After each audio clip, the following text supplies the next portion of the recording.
Welcome back, everybody. I'm Randy. Of course, this is the 5.5 Garage, and today I will be installing a front mount intercooler on my Mazdaspeed 3 and why you should be installing one of your own. Before we get started, if this is the first time you are watching this channel, I'd like to say welcome, and somewhere around in here there will be a playlist of all of the previous modifications I have done to this car. But you guys know how this goes. If you have liked and subscribed to the videos, if you follow me on Facebook, if you go to the website, if you follow me on Instagram, if you have been following the channel, and you should be following the channel, you know I've made some modifications to my 2010 Mazdaspeed 3 with the goal that hopefully this summer I can finally finish up and get this thing tuned. One of the things that I want to address as I'm getting this car prepared so I can start the tuning process is replacing the top mount intercooler. And as most Mazdaspeed 3 and some Subaru owners know, the top mount intercooler, when you get into the warmer months and summer months, it is very prone to heat soak. It is sitting right on top of a hot performing engine as well. The turbocharger is not that far away from it. Even with heat shields, there is still the chance that the top mount intercooler is going to encounter heat soak, and that in turn will lower the amount of boost that you are able to make because the intercooler that is supposed to be cooling the air is already saturated with heat. So I decided to put a front mount intercooler on this car in the hopes that I can lower my IATs and BATs, which are intake air temp and boost air temp. Basically, the premise is the cooler the incoming air you can make, the more boost you can make. So hopefully that's one of the things that I am going to try to fix today. Now, as for choices for a front mount intercooler, there are numerous. There is a Cobb setup, there is a Treadstone setup, there is an Ultimate Racing setup, there is a full race setup. There are many options for a front mount intercooler. All of them are really good. You can't go wrong. And if you're like me and you lurk and you do a lot of research on the forums, you will find out that one of the hot setups for the Mazdaspeed 3 is to get the CX Racing pipes and a Treadstone TR6 or TR8 intercooler. But I wanted to see what would happen if I use the CX Racing intercooler and kind of test the differences between that and then adding a Treadstone TR6 or TR8 at a later date. So I got the CX Racing kit for a really good deal off of eBay. I will leave links down into the descriptions to all of the stuff that I am talking about. So I'm going to not bore you guys with my usual long, lengthy explanations, and I am just going to get into the process of it. In order to put a front mount intercooler on this car, you are going to have to remove the front bumper cover as well as remove the top mount intercooler. It is a beautiful day today, although there is a chance for some rain. Hopefully it holds off, but I need to get started. As you can see, I have the car up on jack stands, and just to do a little safety PSA, when you jack the car up like this, make sure to put a chock behind the wheel so the car's not going to roll anywhere. On the top side, you're going to need to pop these 1, 2, 3, 4, 5, 6. Those pop out. You have two 10mm bolts here. And then there is one that you're going to have to remove right there. It's kind of hard to see, but it's right in there. And also, you have 1, 2, 3, 4, 5, 6, 7, 8, 9. Basically, there's 10 10mm bolts that you got to remove. There are 1, 2, 3, and a 10mm bolt that you have to get out here. Once those are removed, you should be able just to pull this out and then start moving the bumper cover forward.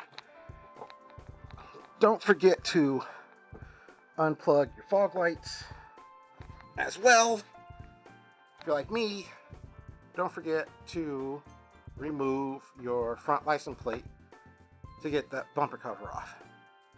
So I've already taken out all my bolts.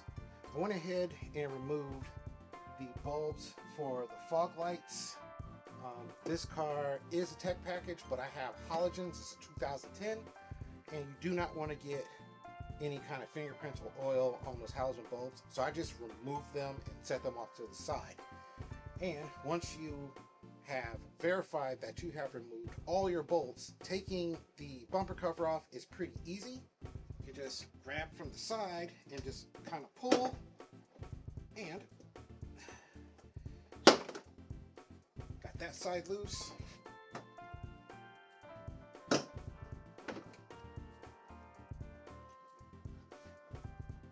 Should be able to. So kind of take your time and kind of work it free, and it should come right off. But I forgot to disconnect something, and the bumper comes off. So when you go to remove the bumper, there is this long harness, and that goes to the fog lights. You will have to unclip it from inside of the bumper, and then you can just pull it off. It's very simple.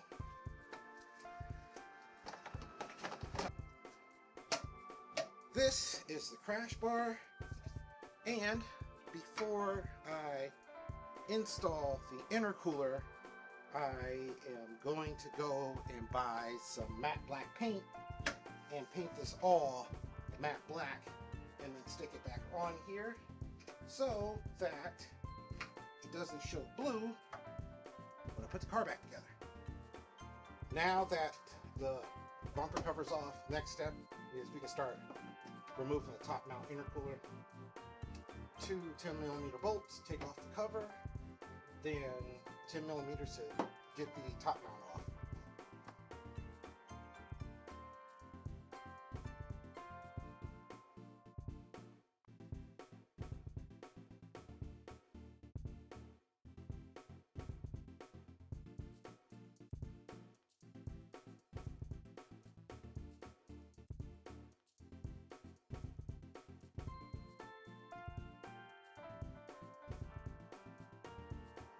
Now that we have the top mount intercooler out of the way, the next step will be to remove your old intercooler hosing. I have these aftermarket Shure boost tubes. Unfortunately, I won't be able to reuse them, so I'm just going to remove these and probably put them up for sale. So if anybody needs some new intercooler hoses, let me know.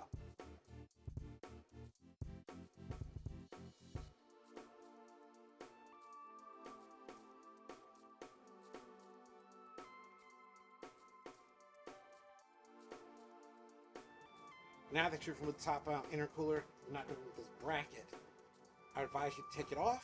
It is 2 13mm bolts.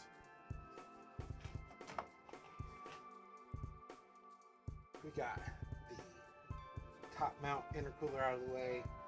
We got the intercooler tubing out of the way. We got the bracket out of the way. Now we can begin to piece together the setup for the front mount intercooler.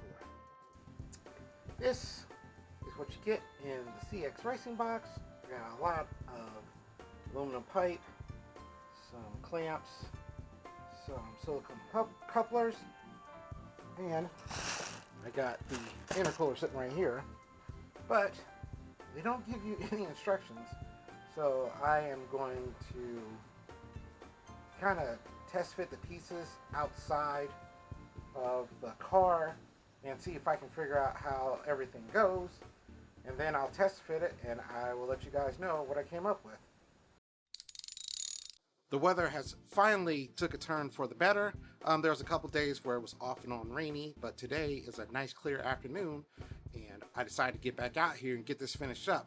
Now I'm going to show you guys a couple things that I was able to work on that I did not film to kind of get you guys up to speed. I decided to go ahead and mock up how the piping was going to run on the car.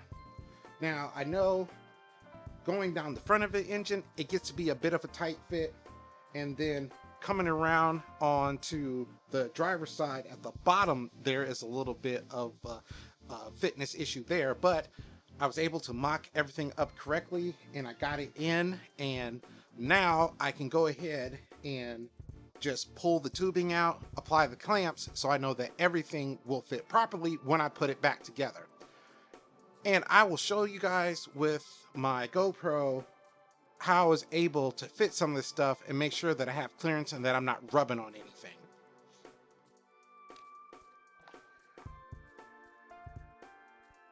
All right, I am using my GoPro for this. As you can see, I have the coupler on the turbo. We have our upper pipe here, and then you can see it snakes down front of the engine compartment.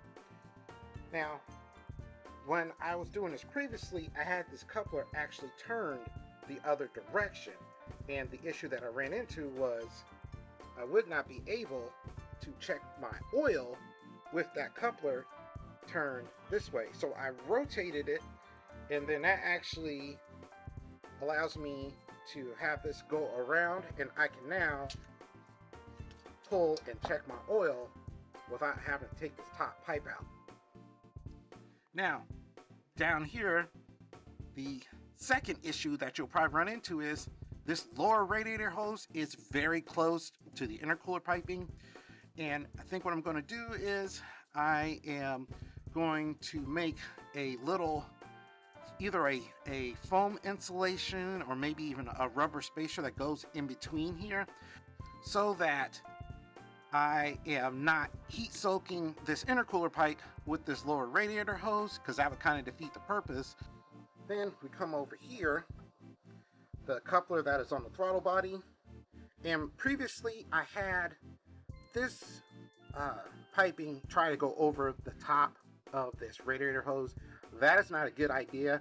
You're probably going to want to snake it underneath, and then that way, with a little bit of rerouting, my bypass valve will go here, like so, and then I can hook this hose up to it, and now everything should fit properly. And then as you can see here, the tubing comes down, comes around, and to the intercooler. That is one of my all catch cans. There are some plastic shrouds that go here. I'm debating right now whether or not I want to try to trim those to get them to fit around this. Probably not. So I am going to keep an eye on my coolant temps, and if I see there might be an issue, I will think up something and try to make sure that that air coming through the car can't escape out the sides. And this is looking down from the top of the crash bar. As you can see, I got plenty of air gap. The CX Racing Kit actually comes with some spare silicone hose that you can use, and I just slid it up the side and placed it around just to make sure that if these do touch, it's not metal on metal, I won't damage anything. When you get the CX Racing Kit, all of your clamps come like this. And I've opened up the package, as you can see, and taken a couple of them out. Thankfully, they do have the diameter markings on them. This is a 2-inch. This is a 2 3/4. This is a 2.5. So that's good, but what's bad is there's no instructions telling you which clamp goes where. So this is why I recommend mocking up the tubing first so you can see how it's all run, and then you can pull it apart and then try to figure out what clamps go where. Just to give you guys a little update on the T-bolt clamps, the majority of them are 2.5, and then I got a 2 3/4 in here. I got a 2-inch, so hopefully And thankfully, I should say, I have plenty of 2.5-inch clamps to go and finish what I need to do, but I don't know what I'm supposed to do with these. Further update, or update, whatever. The 2-inch clamp goes onto the outlet for the turbo. The 2 3/4 goes onto the throttle body. First irritation. There is a 2-inch clamp that goes on this hose connection that comes with the kit. That 2-inch clamp is not going to work. I have been fighting with it for the past, I want to say 20 minutes, trying to get that clamp to work. And the issue is that the clamp does not open wide enough for you to be able to slip the coupler onto the turbo. And I even put the clamp down here on the smaller section of the turbo, slid the intercooler coupler on, and then tried to slide it up and over. It was just not working. So I have a temporary hose clamp on here right now. I know this is not going to hold.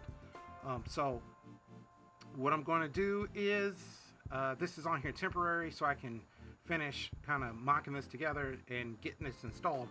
And then I'm going to order a 2 1/4 inch clamp, T-bolt clamp to put here, and then I should not have any problems. But if you are looking to do the same thing, if either you've got the CX Racing intercooler kit or you've got the CX Racing piping to use with a treadstone intercooler, chances are just go ahead and buy yourself a 2 1/4 inch T-bolt clamp and save yourself the hassle. I have this side of the intercooler piping in the car and tightened down. As you can see, I got the curve here. I can still pull my dipstick if necessary and show you something underneath the car. I thought that I would be able to do this without removing a splash pan, but my car thought otherwise. So as you can see, I got everything in here. It's tight. I did take a small piece of that spare silicone hose they give you, and I just made a very little piece. I cut it and put it here in between the radiator shroud and the piping. It's really close right here, and I didn't want that to rub. I didn't want that to cause an issue, so I did that. And then tight here, and everything's snug on this side. And now I get to go work on the other side. Just got the cold side done. As you can see, got my clamps on. Man, this thing's not moving anywhere. We come around to this side, and you see clamps are on. Everything's routed up. Catch can. Then we come up top, and see, this is the radiator hose. It's got a sheath over it. I might add in a little piece of some silicone hose right here as an extra buffer. And then clamps are all in, everything's tightened down. Got my BPV. I am going to have to run a new vacuum line, but that's not too bad. I think I have to remove my battery so I can get to the hose for the return line and turn that, and then this will be good to go. I think I'm going to zip tie this up and keep this out of the way. I'm also thinking about removing the port from my recirculator valve and just making this go full recirc. I haven't decided yet. I know some of you guys wanted me to do a review video on it so you can hear what it sounds like. I think I will do that review video first, and then I might make it go full recirc. For the most part, everything is in here and it's been tightened down. I need to go and order that 2 1/4 T-bolt clamp back here so I can make sure that this is sealed up, because I don't want to get any boost leaks. And other than that, I can start putting this thing back together. Now that everything's in the car, go ahead, double check all of your connections. Make sure that all of your T-bolt clamps are as tight as you can get them. Now, when you drive the car, after a couple of heat cycles, sometimes these clamps have a tendency to work themselves loose. So drive the car for a day or two, jack it back up, take it back apart, and double check everything again and make sure that they're tight. Once you do that, chances are that they're not going to come loose again. Now, I will link down in the description to the instructions I found. They do offer some pictures. It does help a little bit. I highly suggest mocking up the way that you're going to route the piping first and then add the clamps. I noticed when I did mine that when I put the clamps on, everything kind of tightened up a little bit more and I lost a little bit of wiggle room, but I was able to gradually work everything into place and now I'm pretty happy with it.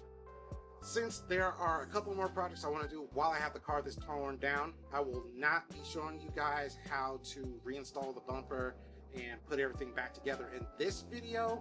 But once I finish everything I have to do, I will show you guys that in a future video.